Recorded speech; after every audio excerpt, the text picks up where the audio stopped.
Hello, everyone. Welcome to Lunch for the Soul. I'm Melissa Wilson in the Fox 26 newsroom. It's a working newsroom behind me. You never know what's going to happen. Hopefully, everything will be nice and calm for us because I have an incredible guest to welcome you to. I can't wait for you to meet her. I feel like it's someone we can all learn from, and we are all going to experience heartache in our lives. She certainly had her share, but I feel like it's how we deal with that and then how we go on to help others that makes all the difference. She's turning her pain into purpose, and she's making a huge event come to life in Sugarland next weekend that I want you to all know about, all in honor of her beloved mom and daughter. Without further ado, let's bring in Monique Bossett. Monique, welcome to Lunch for the Soul. Good morning. Thank you so much for having me. I'm so happy to have you here. And we are talking about lupus, an autoimmune condition that has unfortunately caused so much pain for your family. Tell us when all of this began for you and your family. Wow. Well, actually, it started probably, Melissa, in 2002 when my mom was diagnosed with it. She obviously had probably it probably been laying dormant for some years before she was properly diagnosed. And I lost her in 2004 after some complications. And then, unfortunately, few years later, my daughter was diagnosed with it as well. And eventually it took her in December of 2016. So It the is journey's been so long. much loss. And it didn't affect you. We were the first time I talked to you, we were talking about how it skipped a generation, but does tend to sometimes be in the genetics. It did skip me. And I think, like I said to you before, I consider it a curse and a blessing because it took my favorite people in the whole world from me. But for however it played out, I do not have the gene for it. So I was tested early on, and I don't have it. But yes, it absolutely has a tendency to have a genetic predisposition. Anytime we do a story like this, I think it's so important that we raise awareness of what lupus is in the first place. Can you describe how it affects your family members? Because it affects everybody differently. It's so tricky. And then it affects so many different body parts a lot of the time. It really does. And it's such an individual.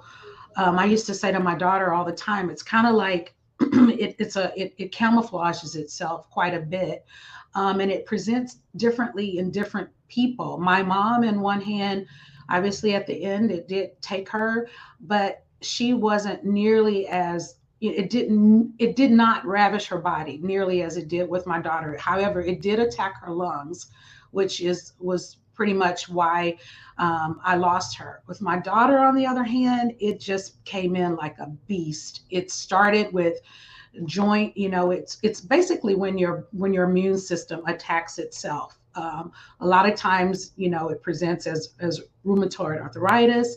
In her case, they thought it was carpal tunnel. She was a legal secretary, so her hands and joints would bother her.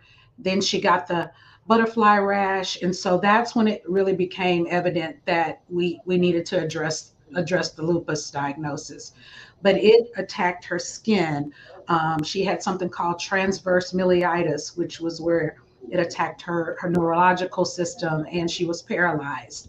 Her kidneys were compromised. Just it went from we'd get one hole plugged, and then something else would happen. So it really it's a very, very unfortunate disease. Oh, that's a really important way to put it. And I thought it was really important for us to just pull up pictures here. What Uh, a beauty. I know that just probably stops your heart to see them and two people who you adored right here so very much. adored them. It literally is it's tough. Yeah, yeah. It's tough to see such amazing women and lives that had so much to give, and they're gone. But you know what? At the end of the day, God doesn't make mistakes. He kept us all throughout the journey, and obviously has kept me through those losses. So it's hard for me to question it, but it doesn't take away the sting, that's for sure. Mhm. Well, you are so strong to be able to talk about it because I know it's been a number of years now that I would imagine it never gets easier. And now I love what you're doing. You are a mama on a mission, I'm going to call you, I am a mama on a mission. to not just sit there and be in pain and to think about them, but to do something about it and pave the way. Because we know that you say it best, it doesn't just affect the person who has it, it's everybody who knows and loves them, everybody in their circle, whether it's their family, friends, or their colleagues. It's Absolutely, so far absolutely. reaching. Yep, it really is. And awareness, not to minimize any other disease, or heartache, because obviously every disease is a heart disease for any patient and their loved ones. But obviously, some get more visibility than others. And lupus is not the kind of disease that you can always see visually. So when a patient is in what we call a flare up, it doesn't always look like they're sick. It might present as fatigue or just joint issues, but those things can be extremely debilitated. So when you have someone in your life or that you work with or in your family that may have been diagnosed and they can't participate in things or be at certain events because their body literally hurts. My daughter used to say, "Mom, my eyelids hurt." And I can't even fathom that kind of discomfort, and it's chronic. It's not like it goes away. And I mean, it's extremely debilitating. So part of my mission is to just get the awareness out there about the disease. I've lost you. Sorry about that. I was getting loud in here. This Saturday is Fly. Tell us what that stands for, Fly first. is so exciting. It's so exciting. And I have such a tribe of friends and families that are backing me and supporting me and have really been lifting this event up. But it is going to be in the Fort Bend area. My sweet and dear friends, Mark and Laura Millis, have an office and an airplane hangar at the Sugar Land Regional Airport over on Highway 6. And they have graciously donated their space. And we're going to be there this Saturday, the 24th at 7 p.m. And we are going to have a live auction, a silent auction. We're doing something I'm calling it Style Replay. So it's a boutique. It's kind of a twist on doing upcycled and recycled resale shopping, but some fun stuff for that. We're going to have music and just hopefully a lot of fun, but sharing really some good information about resources and just how to help these lupus warriors and their families. And I love how you did the play on the names right there with Fly, not only at the hangar, but what it actually ends up spelling out, right? Yeah, that's fashion, lupus, and you. So that was kind of my take on it. And we are really getting a great response to it and hoping that this will become an annual event down, in the years to come. So taking baby steps on this one, but still planning for a fun night. So looking forward to it. And Absolutely. it's such a beautiful flyer here. And I mean, Thank you. fashion, you don't think about fashion when you think of lupus, but in your daughter's name, once you hear what it's all about, it makes beautiful sense. How meaningful is this to you, and how important is it for you that our community back you up and show up and be a part of this? Listen, I don't even have words for that. And I woke up this morning and I, said my prayers and I was asking God to really and truly give me the right words to share with you today. And it really comes down to I want this community to see him in this event and what he's able to do and the just amazing blessings and just what the opportunities that he can reveal for us just on a daily basis to help others. So yes, we're doing this event. Yes, I want it, to be fun, but really and truly, God just really has carried me through this whole ordeal. He carried my mom and my daughter before that. And so I just want people to see him present even before he sees me. And that I say that most sincerely from my heart. Well, and it is so important for us to get on board because 2 million other people in our country suffer from this. When I think about how many people that affects, you can only fathom in Houston, one of the biggest cities in the nation, how many people are affected right here in our own backyard. It's true. And I don't know the exact stats, but I know that the population, a large population of that 2 million number is made up of women and women of color. So, yes, you're absolutely right. The numbers are staggering. The diagnoses are coming every single day, and it's alarming. And it does warrant a pause for, some focus to be shed on this disease. And it's hard to get diagnosed sometimes too, isn't it? Where people will go for months, even years sometimes to get that diagnosis because it can look like so many different things. Did your family have to deal with that and have a hard time getting the diagnosis? You are spot on with that. Absolutely. My mom, most especially, because when she was showing some, symptomatic diseases, it was easy for the medical community to say, "Oh, it's stress," which obviously we know stress will compound any disease, but that wasn't the cause of it. Also, she had the joint issues, and we went into the arthritis, RA diagnosis, and so in years that have followed, it's on the these rheumatologists are looking for that a little more readily than they were then. My daughter, unfortunately, her diagnosis came a little quicker because I think, first of all, we had a family history of it for them to look at, but also the testing was a lot more aggressive by the time my daughter was showing symptoms. Well, obviously, we all need to do our part to help out here. How can we get a hold of those tickets and come and support you? Well, you can certainly go onto the Lupus Texas website, and they will have a link that you just look for events and go to the Fashion for Lupus, the Fly event, and you're able to purchase tickets that way. We have plenty of seats available. We also have sponsorship opportunities. And if you can't join us, we would happily take donations. There's no amount too small. All of it makes a difference. Anything makes a difference, but also use it as a resource. If you can't make the event, reach out to the Lupus Foundation and they have amazing. Anne Marie Blacketer is the CEO, and she is a firecracker. And I'm so thankful that she's there and doing so much to really put this information out there. And she's in the hospital rooms, she's at the doctor's offices. She's not just sitting behind a desk, sending emails. She's a real worker bee. She's in the trenches on this. She is one of the most amazing people I've ever met. I stand in awe of that woman. So I agree. Every time I interview her or see her, I just can't believe all she does. And Yeah, they're her so team. supportive of families too, and making sure you don't feel alone and making sure you have all those resources. Absolutely. She has a really hands-on team, and they work well together. It's been an honor and a pleasure to work with them this year.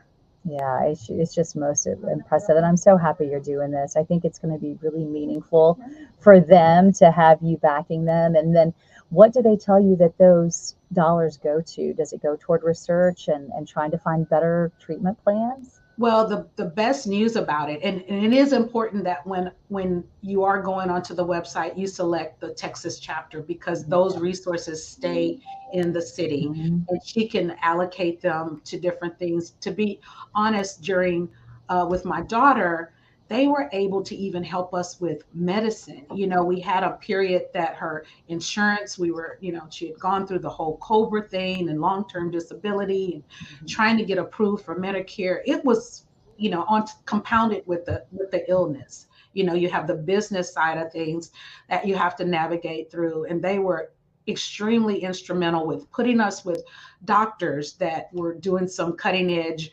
therapies. They could have put us in touch with some agencies that could help me navigate through the process of getting her equipment, and just they have a wealth of information, and they're very involved with all of the medical communities. They're not just in the medical center. They're not just in Sugar Land. They have legs all throughout the city, the medical community. So Well, this is Lunch for the Soul, so I do want to get to I guess, one of the most important messages, and that is how your faith has gotten through the biggest loss. A parent, let's face it, is often lost. We often lose our parents because that's just, I feel like, the way our maker meant it to be. But it's difficult. It is so hard to lose a parent. I've lost my dad, so I know what it was like for you to lose your mom. But right. to lose a child, in our prayers and our dreams and everything we picture in life, we never have that loss, but you have. How has your faith kept you strong to deal with this day in and day out? It is an everyday, it's just a part of my breath every single day. You know, God prepared me for that, for my daughter's loss. I have to thank my grandparents, my great grandparents, who just growing up, it was just a part of our household. We talked about God. We prayed together. We went to church together. And so a very fortunate I'm very fortunate in that I think God knew all along, well, we know he knows all along that this was going to be my journey. So thankfully, he equipped me from a little girl to prepare for it. And, you know, I lost my grandparents. I lost my dad. My dad was only 53 when I lost him to an aneurysm. My mom was 65 when I lost her. And then I lost my daughter. So I know with everything in me that God equipped me for the biggest loss I could ever have by those other losses. So again, I just go to him with everything, and I thank him just for the arms that he leaves for me to lean in on, and his strength. And I, you know, I'm not going to say it's always a joyous day, but what I have comfort in, Melissa, is knowing that I really have someone that I can go to in the mornings and night in my car, because you never know when the grief will hit, you know. So it's I I just I don't know what I would do without. I have, Monique, unfortunately, interviewed some people who've lost a child, and it made them lose their faith because they said, how could there be a God if this happens to me? And I feel like your voice is so important here because something you told me the first time I met you brought me to tears. And you said it was something like, and I'd let you say it out of your own words, but that she was God's before she was yours. And That's that keeps you going through it as well, that you feel like he had a mission for her that wasn't here on earth. It was maybe something even bigger than her life here on earth. absolutely. And you know, a bigger blessing is that she had a relationship with God. She had her own relationship with God. I'd come in her room in the mornings, and she's, you know, in her Bible, and she's studying the word, and she's doing Bible study, and she's listening to, you know, Christian shows on television. And I just admired her. I can't even imagine being a 35-year-old looking around at all of her family, her friends getting married and having kids, and, you know, thriving in their careers. And yet she was pretty much in a dungeon, in a, you know, lockdown with her health. So he was already, just giving her some peace in what he had for her as well. So my heart rests really well knowing that she's with him now. So it's a joyous thing for me to know and trust in. So It's so beautifully stated, and I'm so happy that you feel comfortable sharing that with other people because I absolutely. do feel like that for anybody who's suffering from loss right now, that you can really make a difference. Thank you for that, Monique. Thank you for being Thank you. open and honest and vulnerable and sharing your pain to help others. And I hope that this is the most smashing, unbelievable event and that it just goes off so beautifully planned. And I know it will. Thank you, Melissa. I'm believing in that, and I think it's going to be a very successful night on all fronts. So I'm happy to thank you for the opportunity to talk about it. I Well, appreciate you have a lot of good people backing you, and I know that that also makes a really big difference. So congratulations in that. I'm telling you, I have a big support system, and I couldn't be more thankful for them. All right. Well, you take good care of you and stay in touch. Thank you, Melissa. All Have a right. great day. Appreciate Okay. you. You do the same. And just want to remind you all, you can always catch us here You can go to our YouTube page. You can go to fox26houston.com and you can watch past Lunch for the Souls. If you caught us a little bit late today, you can go there and see all of them. I hope you have a beautiful day, and I thank you for being here. Be blessed.